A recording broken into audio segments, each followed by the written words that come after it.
پیارے دوستو، السلام علیکم ورحمۃ اللہ تعالی وبرکاتہ۔ امید کرتا ہوں آپ تمام خیریت سے ہوں گے۔ آپ دیکھ رہے ہیں اپنا یوٹیوب چینل اسلامک کنٹینٹ دوست۔ حاضر ہیں آپ کی خدمت میں ایک نئی ویڈیو لے کر، جس کے اندر آج ہم آپ کو بتانے والے ہیں کہ حضرت داؤد علیہ السلام کی قوم کے 70,000 افراد کو بندر کیوں بنا دیا گیا، کیسے ایک اتنے بڑے نبی کی قوم بندر بن گئی۔ وہ نبی کہ جس کو بڑی شان و عظمت عطا کی گئی، جن کی شان یہ تھی کہ اگر لوہے کو پکڑتے تو لوہا ان کے ہاتھ میں پگھل جاتا، ان کے ہاتھ کی طاقت سے لوہا پانی پانی ہو جایا کرتا تھا۔ اتنے عظیم نبی کی قوم کے 70,000 فرد کیسے بندر بن گئے؟ تو پیارے دوستو، آج اس کے پیچھے کا راز جانیے اور کیا وجہ تھی، اس وجہ کو جاننے کے لیے بنے رہیے ہماری اس ویڈیو میں آخر تک، اور ہماری اس ویڈیو کو لائک بھی کر دیجئے۔ چلیے شروع کرتے ہیں۔ حضرت داؤد علیہ السلام کی قوم کے 70,000 افراد کس طرح سے بندر بن گئے۔ تو پیارے دوستو، شروع کرنے سے پہلے آپ سے گزارش ہے کہ ہمارے یوٹیوب چینل اسلامک کنٹینٹ دوست کو زیادہ سے زیادہ سبسکرائب کریں، تاکہ آنے والی ہر نئی ویڈیو آپ کے پاس تک پہنچ سکے۔ پیارے دوستو، حضرت داؤد علیہ السلام کی قوم کے 70,000 افراد سمندر کے کنارے ایلیا نامی بستی میں رہا کرتے تھے۔ ان لوگوں کو اللہ نے ہزاروں نعمتوں سے نوازا تھا، لیکن جب راحت اور سکون آیا، یہ اللہ کی عبادت سے محروم ہو گئے اور اللہ کی مخلوقات پہ ظلم کرنے لگے۔ تو یوں اللہ نے ان کو خبردار کیا کہ ہفتے میں ایک دن، ہفتے کے دن شکار نہ کیا کرو۔ اتوار سے لے کر جمعہ تک جتنا شکار پکڑنا ہے پکڑ لو، لیکن ایک دن اللہ کی عبادت اور مخلوقات پہ امن کے لیے رکھ دو۔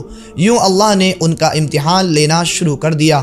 وہ اتوار سے لے کر جمعے تک سمندر میں مچھلیاں پکڑنے لگتے تو مچھلیاں زیادہ مقدار میں ہاتھ میں نہ آتیں، اور ہفتے کے دن سمندر کو دیکھتے تو ان کو بڑی بڑی مچھلیاں نظر آنے لگتیں۔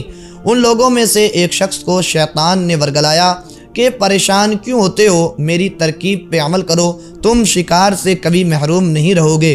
تو بس شیطان کے کہنے پر اس شخص نے کانٹا لگا کر ڈوری کو سمندر میں لگا دیا تاکہ مچھلی پھنسے، اور شیطان نے کہا اس مچھلی کو تم اتوار کے دن نکالنا، اور یوں ہفتے کی حرمت بھی باقی رہے گی اور تمہارا شکار بھی ہو جائے گا۔ پس شیطان کی بتائی ہوئی ترکیب پہ ہفتے کے دن مچھلی پھنسی رہی اور وہ اتوار کے دن نکلتا اور خوشی سے کھاتا۔ اور پیارے دوستو، اور جب آس پاس کے لوگوں نے پوچھا تو ان کو بھی یہ ترکیب بتانے لگا، اور یوں اس قوم کے کچھ لوگ ہفتے کے دن مچھلی پکڑنے کے لیے جال پھینکتے اور اتوار کے دن نکال لیتے، اور کچھ نے تو سمندر میں نالیاں بنا کے چھوٹے چھوٹے تالاب بنا دیے اور گڈھے بنا دیے، تاکہ ہفتے کے دن جیسے مچھلیاں ان نالیوں سے گزریں تو ان تالاب میں پھنس جائیں، اور ہم اتوار کو ان مچھلیوں کو نکال کے پکا کر کھا سکیں۔ اس قوم میں کچھ اللہ کے خاص بندے بھی موجود تھے جو کہنے لگے، اے لوگو، اللہ نے ہفتے کے دن شکار کرنے سے منع کیا ہے۔ یہ جو تم جال پھینکتے ہو یا چھوٹے چھوٹے تالاب بناتے ہو، ان میں ہفتے کے دن اگر مچھلیاں پھنستی ہیں تو یہ شکار ہفتے کے دن کا ہوگا۔ اللہ کے عذاب سے ڈرو، اللہ کی نافرمانی نہ کرو۔ وہ لوگ ان لوگوں کا مذاق اڑانے لگے کہ ہماری جو مرضی ہوگی ہم وہ کریں گے۔ اب اس بستی میں 3 گروہ بن گئے۔ ایک ان 70,000 میں وہ لوگ تھے جو ان نافرمان لوگوں کی بار بار اصلاح کرتے، دوسرے وہ لوگ تھے جو ان لوگوں سے نفرت کرتے اور خاموشی اختیار کیے ہوئے رہتے تھے، تیسرے وہ لوگ تھے جو اللہ کی نافرمانی کر رہے تھے۔ تو یوں اللہ کے ان نیک بندوں نے بستی میں بیچ میں ایک دیوار کو کھڑا کر دیا اور یہ حکم نافذ کیا کہ اللہ کی نافرمانی کرنے والے اس طرف ہو جائیں اور ہم جو اللہ کے فرمانبردار ہیں اس طرف رہیں گے۔ وہ سارے لوگ بار بار ان سے کہتے رہے، اے لوگو، اللہ سے ڈرو۔ قوم سمود اور قوم لوط کا جو حشر ہوا اس کو یاد کرو، اللہ کی نافرمانی نہ کرو ورنہ تم پر بھی کوئی عذاب آ جائے گا۔ وہ سارے نافرمان جن کی تعداد تقریباً 12,000 تھی، سب ہنستے رہے، یہ تو سب کتابی باتیں ہیں، ہم پہ کوئی عذاب نہیں آئے گا۔ پس جیسے ہی وہ گروہ 2 حصوں میں تقسیم ہو گیا، ایک وہ جو اللہ کے فرمانبردار تھے اور دوسرے وہ جو اللہ کے نافرمان تھے۔ تو پیارے دوستو، یہ جو اللہ کے نافرمان بندے دیوار کے اس طرف تھے، وہ نافرمان پوری رات ہنستے رہے، مذاق اڑاتے رہے، اور وہ اللہ کے خاص بندے دیوار کے اس طرف اللہ سے معافی مانگنے لگے۔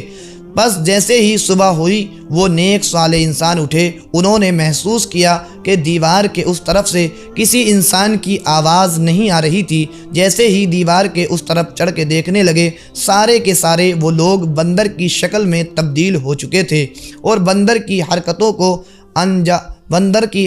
کو انجام دے رہے تھے۔ وہ سارے لوگ دیوار کے اس طرف ان بندروں کو دیکھنے لگے۔ ان سارے لوگوں میں سے جو ان کے رشتہ دار تھے، انہوں نے ان بندروں کے کپڑوں سے اپنے اپنے رشتہ داروں کو پہچانا اور چیخ کر رونے لگے، اللہ سے معافی مانگنے لگے۔ لیکن اللہ کا عذاب جب آتا ہے تو وہ ہو کر رہتا ہے۔ وہ 12,000 لوگ بندر بن چکے تھے، کچھ بھی کھا پی نہیں سکتے تھے، اور یوں 3 دن بعد وہ اس عذاب میں آ کر سنگسار ہو گئے۔ بے شک اللہ ان بندوں کو پسند نہیں کرتا جو اللہ کی نافرمانی کرتے ہیں۔ اے اللہ، ہم سب کو اپنا فرمانبردار بندہ بنا، ہم کو ویسا بنا جیسا تو ہمیں دیکھنا چاہتا ہے، آمین۔ پیارے دوستو، امید کرتے ہیں کہ اس واقعے سے آپ کو یہ نصیحت ضرور حاصل ہوئی ہوگی کہ جو اللہ کی نافرمانی کرتا ہے تو اللہ تبارک و تعالیٰ کی گرفت جب اس کے اوپر آتی ہے تو اس کو عبرت نشان بنا دیا جاتا ہے۔ اس لیے پیارے دوستو، کبھی بھی اس گمان میں نہیں رہنا چاہیے کہ ہمیں کیا ہے، ہمیں تو وہ کرنا ہے جو ہمارے دل میں آئے گا، بلکہ ہمیشہ اللہ کے عذاب سے ڈرتے رہنا چاہیے۔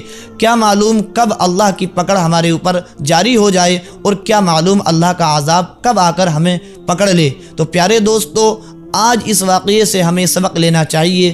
انسان کو اکڑنا نہیں چاہیے، بلکہ ہر وقت اللہ کی بارگاہ میں اپنے گناہوں سے عذر کرتے رہنا چاہیے اور معافی مانگتے رہنا چاہیے، اور اس لیے کہ اللہ تعالیٰ کا عذاب جب آتا ہے تو انسان کو عبرت نشان بنا دیتا ہے۔ پیارے دوستو، اللہ تبارک و تعالیٰ کی بارگاہ میں دعا ہے، مولا تعالیٰ ہم سب کو خیر کی توفیق عطا فرمائے، ہم سب پر اپنا خاص فضل فرمائے۔ اللہ تعالیٰ ہم سب کو ایمان والی زندگی، ایمان والی موت نصیب فرمائے۔ السلام علیکم ورحمۃ اللہ تعالیٰ وبرکاتہ۔